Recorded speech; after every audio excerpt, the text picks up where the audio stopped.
दूसरे एपिसोड के स्टार्टिंग में हमें ली जिन यंग दिखाई जाती है जो रेस्टोरेंट से निकल रही होती है। तभी उसके पीछे से उसकी दोस्त उसे आवाज देती है। इसका नाम होता है ली सो यंग। ली सो यंग और ली जिन यंग रोड पर खड़े होकर बातें कर रही होती हैं। तभी हमें सियो बो हुन के साथ काम करने वाला उसका साथी दिखाया जाता है जिसका नाम होता है जुंग टू सू। कार में बैठकर इन दोनों लड़कियों का फोटो खींच रहा होता है। तभी हमें अगले सीन में डिटेक्टिव यो दिखाई जाती है जो कि अपने स्केच को दिखाकर उस जगह का पता लगाना चाहती है जहाँ पर मर्डर होने वाला है। डिटेक्टिव यो के साथ लेफ्टिनेंट यंग शिम भी उसकी मदद कर रही होती है। तभी अगले सीन में हमें ली जिन यंग दिखाई जाती है जो कि अपने घर की तरफ जा रही होती है। घर जाते ही उसका हस्बैंड उसको पीछे से आकर डरा देता है जिसके कारण वो चौंक जाती है। ली जिन यंग कहती है कि तुम यहाँ पर क्या कर रहे हो, तुम तो लेट आने वाले थे ना। ली जिन यंग का पति कहता है कि मुझे ट्रिप पर जाना है, इस वजह से मैं जल्दी आया हूँ। अगले सीन में डिटेक्टिव कांग डुंग सू और प्रोसिक्यूटर मिंग जी सू को एक साथ दिखाया जाता है जो खाना बना रही होती है। प्रोसिक्यूटर मिंग जी सू कहती है कि जाओ ये कूड़ा फेंक कर आओ। डिटेक्टिव कूड़ा फेंकने के लिए जा रहा होता है। अचानक उसकी नजर प्रोसिक्यूटर मिंग जी सू की अंगूठी पर पड़ती है। डिटेक्टिव कहता है प्रोसिक्यूटर से कि तुम इस रिंग को निकाल क्यों नहीं देती हो। प्रोसिक्यूटर कहती है भला मैं इस रिंग को क्यों निकाल दूं। डिटेक्टिव कहता है कि मैं तो रिंग पहनता नहीं, सिर्फ इस रिंग को तुम ही पहनती हो। डिटेक्टिव कहता है कि अगले हफ्ते मेरी भी रिंग आ जाएगी, फिर हम दोनों रिंग को साथ पहनेंगे। फिर प्रोसिक्यूटर कहती है कि डिटेक्टिव तुम ऐसी अजीब सी बातें क्यों कर रहे हो। दरअसल डिटेक्टिव कांग डुंग सू अजीब सी बातें इसलिए कर रहा है क्योंकि डिटेक्टिव ने जो स्केच बुक देखी थी उसमें प्रोसिक्यूटर मिंग जी सू का भी स्केच बना हुआ था जिसमें वो मर जाती है। इसी वजह से डिटेक्टिव कांग डुंग सू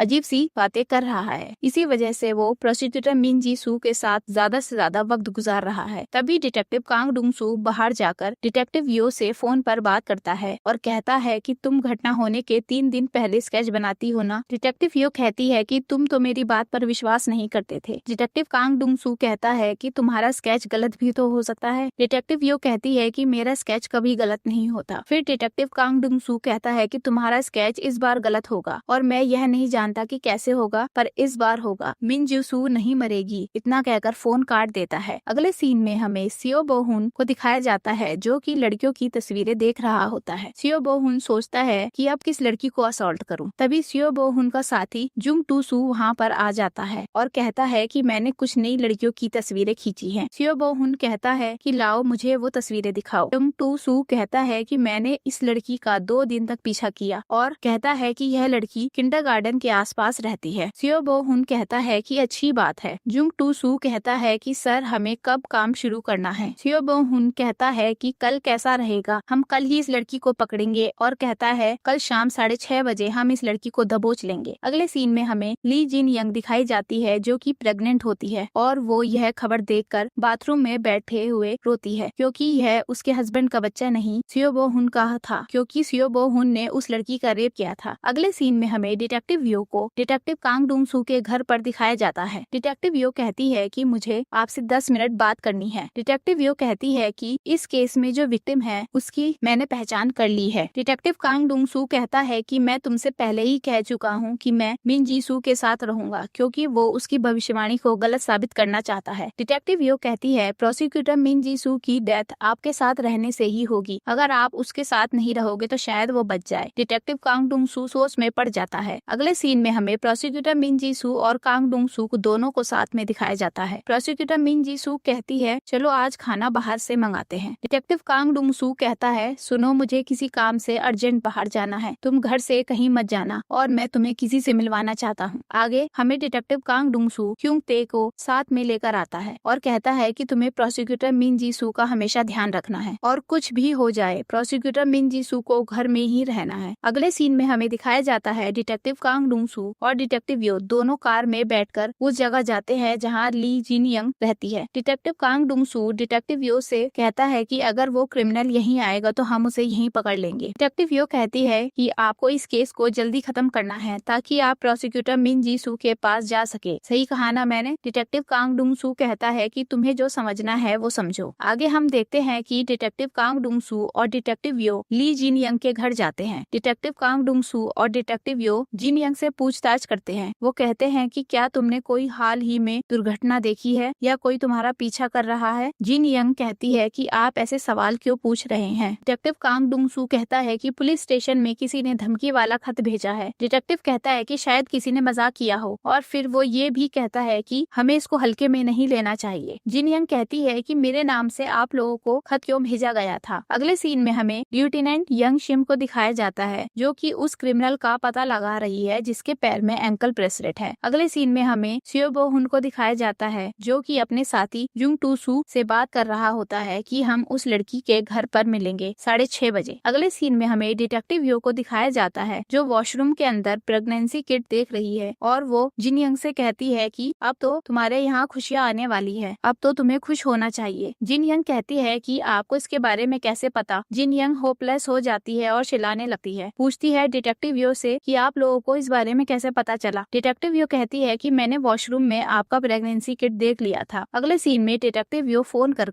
डिटेक्टिव कांग डुंग सू को जिन यंग के घर पर बुला लेती है और बताती है कि सियो बो हुन ने जिन यंग को 1 महीने पहले असॉल्ट किया था। डिटेक्टिव यो कहती है कि मुझे लगता है जिन यंग का अगले विक्टिम के साथ कोई ना कोई कनेक्शन है। दरअसल इन लोगों को यह नहीं पता कि जो अगला विक्टिम है उसका नाम ली सो यंग है जो जिन यंग की दोस्त है। अगले सीन में हमें सियो बो हुन को दिखाया जाता है जो कि अपने अड्डे पर बैठकर उसी लड़की की तस्वीर देख रहा था जिसका नाम ली सो यंग है। अगले सीन में हमें ली सो यंग को दिखाया जाता है जो अपने घर पर बैठी है और अपने पति से बात कर रही है। अगले सीन में हमें उसका पति दिखाया जाता है। इस आदमी का नाम किम डो जिन होता है। ली सो यंग कहती है कि जल्दी घर आ जाओ, मुझे तुम्हें कुछ बताना है। किम डो जिन कहता है कि मुझे किसी से पहले मिलने जाना है, मुझे 2 घंटे लगेंगे, मैं 2 घंटे बाद आ जाऊंगा। दरअसल ली सो यंग अपने पति को सरप्राइज देना चाहती है कि वो प्रेग्नेंट है। अगले सीन में हमें किम डो जिन को फोन मिलाते हुए दिखाया जाता है जो कि प्रोसिक्यूटर मिन जी सू को फोन मिलाता है। प्रोसिक्यूटर मिन जी सू फोन पर कहती है कि क्या आपने उस बारे में सोचा। दरअसल प्रोसिक्यूटर मिन जी सू एक केस की छानबीन कर रही है। इसके बाद हमें 3 महीने पहले का एक सीन दिखाया जाता है। एक दिन किम डो जिन जब अपने काम पर जा रहा था तब किम डो जिन की मुलाकात प्रोसिक्यूटर मिन जी सू से होती है और कहती है कि स्पेशल फोर्स के एक मेंबर को किसी ने गोली मार दी थी और मीडिया के सामने ऐसा दिखाया गया कि उस आदमी ने बुलेट प्रूफ जैकेट पहनी हुई थी जबकि नहीं पहनी थी। दरअसल उस केस की जानकारी किम डो जिन के पास थी और किम डो जिन प्रोसिक्यूटर मिन जी सू को उस केस के बारे में सारे जानकारी देने वाला था। प्रोसिक्यूटर मिन जी सू कहती है कि मुझे और जानकारी चाहिए। अब कहानी प्रेजेंट में आती है जहाँ पर किम डो जिन प्रोसिक्यूटर मिन जी सू को मिलने के लिए बुलाता है। प्रोसिक्यूटर मिन जी सू खाना लाने के बहाने से क्यूंगते को बाहर भेज देती है और इसी का फायदा उठाकर प्रोसिक्यूटर मिन जी सू सार्जेंट किम डो जिन से मिलने चली जाती है। अगले सीन में हमें जिन यंग डिटेक्टिव को सच बताते हुए दिखाई जाती है। वो कहती है कि जब सियो बो हुन उसके साथ जबरदस्ती कर रहा था तो जिन यंग ने उसके कान पर काट लिया था जिसके कारण सियो बो हुन को अपने कान पर टाके लगवाने पड़े थे। डिटेक्टिव यो अपने साथी लेफ्टिनेंट यंग शिम से छानबीन करने के लिए कहती है कि 3 तारीख को 10 बजे के आसपास किसी ने टाके लगवाए थे या नहीं। अगले सीन में हमें दिखाया जाता है कि क्यूंगते डिटेक्टिव कांग डुंग सू को कॉल करता है और बताता है कि प्रोसिक्यूटर मिन जी सू ने मुझे खाना लाने के लिए बाहर भेजा था और अब वह घर पर नहीं है। यह सब जानकर डिटेक्टिव कांग डुंग सू बहुत गुस्सा होता है। अगले सीन में हमें प्रोसिक्यूटर मिन जी सू कार में जाती हुई दिखाई जाती है। तभी उस पर कॉल आता है डिटेक्टिव कांग डुंग सू का। डिटेक्टिव कहता है कि तुम कहाँ पर हो। प्रोसिक्यूटर कहती है कि मैं प्रॉमिस तोड़ने के लिए माफी चाहती हूँ पर मुझे किसी से अर्जेंट मिलना होगा। डिटेक्टिव प्रोसिक्यूटर को वापस जाने के लिए मना लेता है। प्रोसिक्यूटर वापस जाते समय उसकी कार में पंक्चर हो जाता है और वो मरते मरते बचती है। लेफ्टिनेंट यंग शिम बताती है कि यहाँ से 20 किलोमीटर की दूरी पर एक हॉस्पिटल है जहाँ पर आधी रात को एक आदमी जिसका नाम पार्क मिनचुल है उसने अपने क्रेडिट कार्ड से पेमेंट की थी। अगले सीन में हमें डिटेक्टिव कांग डुंग सू और डिटेक्टिव यो